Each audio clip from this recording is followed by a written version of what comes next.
Paman, Yes. Aduh. Apa sih? udah melempem nih. Ya. Gorengan melempem. Kita sapa dulu dong. Halo netizen-netizen Halo, yang terhormat, netizen. termasyur, terhebat sejagat raya.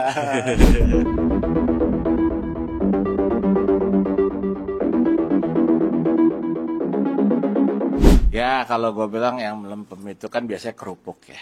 Hmm. Ya kan?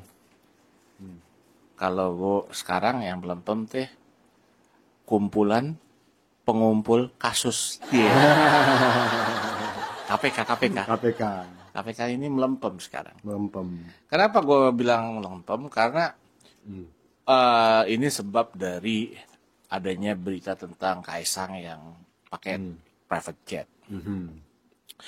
Ya sebenarnya waktu pas diberitakan hilang akhirnya, itu KPK itu kan kayaknya kita akan kirim surat pemanggilan atau kita akan kirim orang ke semangat sana. 45 ya.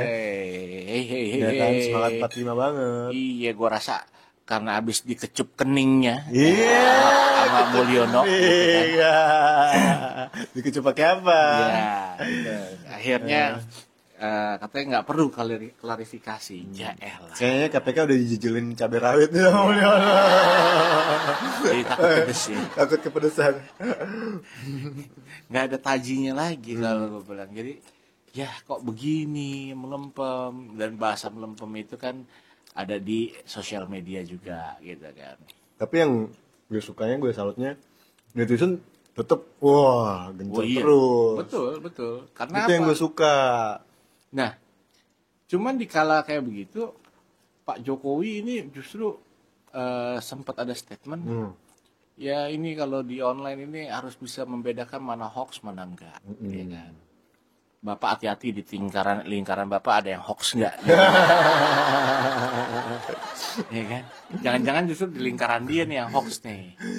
Ya kan? Justru kita harus hati-hati, Mulyono nih. Mulyono juga kan suka bikin hoax kayak gitu kan, bukan hoax, fake anjir. Ya, hoax itu kan palsu kan, atau bohong kan gitu. Ya sama kayak wawancara bohong, wawancara palsu gitu kan. Interview palsu. Ya elah. Aduh Pak, ayo dong Pak. Kita tuh bukan warga-warga yang bisa didungu-dunguin. Kata orang zaman sekarang, you can be better than this. Iya. Lu bisa lebih baik dari ini Pak. Jangan begitu lah. Ya kan?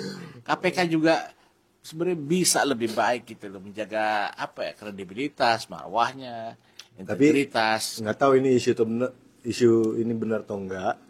Katanya KPK bakal ngurus si Kaisang setelah Mulyono katanya udah turun Ya. gitu katanya gitu. Nggak tahu benar. Semoga Turun dari mana? turun dari tahta. Ya elah, kan masih ada anaknya gitu loh. Baik. Ya kan. Gue sih takutnya karena apa ya, dari apa yang ditunjukkan sama Gibran, ya kan. Ini Kaisang apa KPK ini jadi apa ya? Jadi mainan. Karena kan Gibran suka ngumpulin mainan tuh kemarin. Hati-hati. Ini gue ngasih tahu nih karena wujud kecintaan sama KPK, gitu. Jangan sampai justru jadi mainan, ya kan? Terlihat dong ada tuh dokumentasinya Gibran itu ngumpulin mainan di kantornya dia, ya kan? Jadi ya kalau nanti jadi indikasi asumsi kita bahwa KPK jadi mainan nih, waduh, bahaya dong. Gitu. Lagi lu makan mulu kayak. Enak nanti. Yang melempem-melempem gini ternyata enak. Tapi gue berharap sih Apa tuh? dengan nantinya Pak Prabowo yang terpilih sebagai presiden, Ya, dengan selalu mensuarakan saya akan memberantas korupsi, woi, ya kan? Wah, iya. gue berharap itu bisa diwujudkan, Woi. ya kan? bisa diwujudkan. Nggak gitu juga kali. Lu gebrak-gebrak pecahin lah. Ya, gue agak ragu sih, Pak. Agak ragu. Kenapa ragu? Karena gini loh, KPK ini kan nggak cuma ngurusin korupsi doang harusnya. Ya kan KKN nih sebenarnya, korupsi, kolusin, nepotisme. Ini koreksi kalau gue salah, tapi menurut gue kan harusnya 3 hal itu. Nah, nepotisme ini kan terlihat sekali kalau gue bilang gitu loh. Ya kan dari apa ya? Dari bagaimana mereka mengumpulkan kroni-kroninya untuk bisa masuk ke dalam bagiannya mereka, bagi-bagi kue lah gitu loh. Walaupun itu cuma pendapat pribadi aja gitu. Ya. Jadi pesimis gua sebenarnya kalau bicara soal Gue sih KPK. cuma berharap apa yang diomongin sama Pak Prabowo itu bisa diwujudkan. Joel lah. Iya kan. Gila lu sekarang Prabowo banget ya. Asik.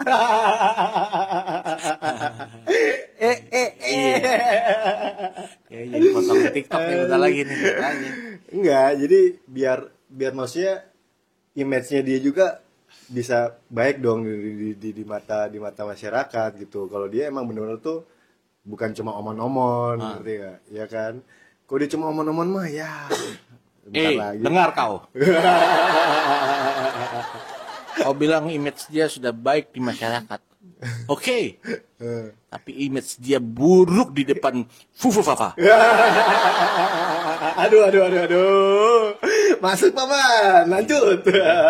Ya kan? Anjir dapat aja lagi. Iya dong. Mungkin dia bisa mengubah image-nya dia, ya kan? Dari yang katanya penculik lah, apalah inilah, timawar lah, apa. Akhirnya sampai dia akhirnya dapat dukungan besar. Gitu. Apapun itu kita harus akui bahwa ya dia memang dapat dukungan. Apapun caranya gitu. Tapi ya kan dia terhina oleh Fufu Fafa. Sebenarnya kalau gue jadi Prabowo, satu hal pertama yang bakalan gue selidiki itu Fufu Fafa dulu. Gue ungkap ke publik dan menunjukkan bahwa gue dia punya harga diri gitu loh. Karena apa? Setuju. Iya, karena buat gue, lu misalkan mau hajar gue, nggak jadi masalah. Tapi jangan anak gue, bos, gitu loh. Jangan keluarga gue, bos. Iya kan. Gitu. Salah orang, bos. Gue gini ya, melihat anaknya Prabowo, Mas Didit, ya biar bagaimanapun, dia punya kiprah karir. Yang gue berani bilang bahwa itu memang mungkin nggak sejalan dengan bapaknya. Bapaknya di militer, dia misalkan di fashion, tapi dia diakui punya karir yang cemerlang. Betul. Iya dong, kita harus akui prestasinya orang. Karya dia itu bagus gitu loh, ya kan. Dan apa? Gue juga bingung kalau misalkan Prabowo mau apa ya? Mau ikut cawe-cawe dalam karirnya si Mas Didit ini gitu. Karena dunianya berbeda. Betul. Dia di militer, sedangkan anaknya di fashion business gitu loh, ya kan. Itu kan jomplang. Gak mungkin ada dinasti. Betul. Maksud gua adalah apa? Kita harus mengakui bahwa ini adalah kecerdasan dan prestasinya Mas Didit. Ketika dia udah berusaha keras, kerja keras sampai akhirnya bisa namanya dikenal sebagai di dunia fashion gitu loh. Dan mungkin di internasional, gua nggak tahu juga. Ya kan, kerja keras dia gitu loh. Terus dihina-hina sama Fufu Fafa. Gila itu. Siapa Anda? Iya kan? Jadi gini, maksud gua, secara karir Mas Didit ini walaupun gua nggak tahu banget ya, tapi dengan pencapaian dia sekarang dan terlihat, ya kan, berarti dia struggling juga itu, Pak. Iya. Dari bawah. Ya kan? Ada usaha lah dia. Betul. Dan gue berani bilang bahwa mungkin dia memang agak terbebani dengan nama besar bapaknya. Tapi kan bapaknya dalam dunia yang berbeda. Betul. Jauh banget gitu. Betul. Jadi kita harus mengakui bahwa itu adalah hasil kerja kerasnya Mas Didit. Tepuk tangan dari Kalau paman jadi Prabowo, jadi hal yang pertama paman mau lakuin kalau paman jadi Prabowo, ya, gincar Fufafa. iya hajar dong Bu Fafa. Setuju. Gitu loh. Gimana netizen, setuju nggak kita incar Fufafa? Benar. Ya kan? Karena gini, dibanding sama gue ngebandingin ya sama kiprah Gibran ya. Ya. Gibran bisnis catering, bisnis apa. Itu cuma sebentar. Dari awal karir dia berbisnis Nggak gitu. konsisten ya. Ya, bisa dikatakan seperti itu gitu.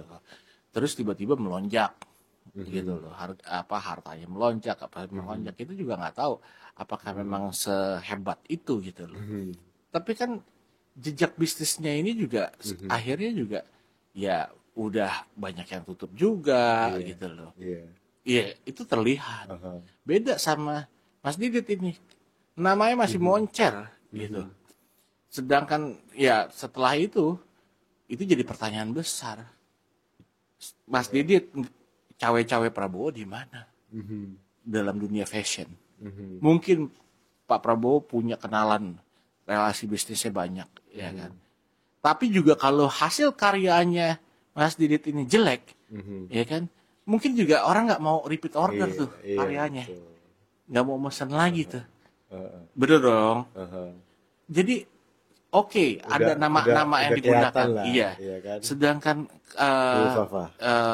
Gibran, ya kan, itu kan harus dibantu sama apa? Penyesuaian MK, putusan MK. Itu loh, terlihat jomplang kan? Bener gak? Ya kalau bukan paman Ustadz sih kayaknya dia nggak mungkin bisa ya. Iya kan? Gitu. Terus dalam kampanye munculan pertamanya dia, tenang Pak Prabowo, tenang Pak, saya sudah di sini. Dia berkata tahu, ya kan?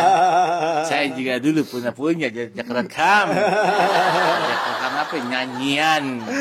Tiba-tiba jadi pahlawan kesiangan. Aduh. Ya gitulah ya. Jadi Fufafa. Jadi gue mau mengatakan bahwa ya agak jomplang lah kalau kita lihat ya Prabowo dan Jokowi sebagai seorang ayah dan juga Gibran sama Mas Didit ini ya kan sebagai seorang anak. Jauh beda itu karakter dan prestasinya kalau gue bilang. Harusnya Fufafa belajar ya dari mereka ya. Iya kan, bukan menghina. Ya kan. Ini kan kayak cabe-cabean mulu. Ya, kurang ajar kalau anak kecil zaman dulu gue cabein lo ya kan. Ya kan? Itu kurang ajar mulut ya. Tapi ketua KPK sekarang siapa sih? Belum. Waduh, gue nggak berani, nggak takut salah ngomong karena kurang update ya. Katanya gara-gara apa? Gara-gara Jokowi udah mau berhenti lagi. Udah nggak mau jadi presiden, dipercepat ya pemilihan ketua KPK-nya itu. Ya, jadi benar. Mungkin gitu. Semua kan bisa jadi kayak lagu Stinky. Mungkinkah? Ya. Ya kan? Mungkinkah KPK udah disuap? Ya. Jangan disuap ngomongnya, terlalu vulgar. Dicium keningnya. Apa ya kan? Serem loh, lebih dicium kening itu serem loh. Ada tekanan. Dicium ya. Iya, kalau ciuman bibir kan biasanya sama-sama lembut. Iya. Bibir kan nggak ada tulang ya bos. Berarti mungkin ada tulang lunak atau apa, gua nggak tahu lah. Tapi kan bibir lunak. Tapi kalau kening kan ini keras pak. Ada tengkoraknya gitu loh. Jadi kalau nyium kening tuh ada tekanan. Betul. Ya kan? Tekanan apa gue nggak ngerti deh. Asal jangan TBC aja. Tekanan batin kronis. Pas lagi nyium kening, bau. Bau anjir kayak goblok. Ya udah, buat netizen yang di rumah, ya kan, kalau mau komentar di kolom komen, monggo silakan, tapi dengan komentar-komentar yang santun, yang mungkin bisa ngakak juga, bisa bikin ketawa. Dan ingat, Deng Saweria masih terpampang nyata di atas. Ayo. Ya, kita bukan kita bukan KPK yang mau disuap, tapi kita cuma minta seikhlasnya, minta. Aduh. Kita tidak mengemis ya kan. Enggak lah, enggak. Enggak, cuma informasi aja, informasi. Siapa tahu ada yang tergerak hatinya. Betul. Siapa tahu ada yang terhibur dengan video kita ini. Ya kan, jangan lupa like, comment, subscribe, dan share video ini ke semua netizen-netizen yang ada di Indonesia. Sampai jumpa di kapak-kapak berikutnya. Sampai Terima jumpa. kasih. Terima kasih.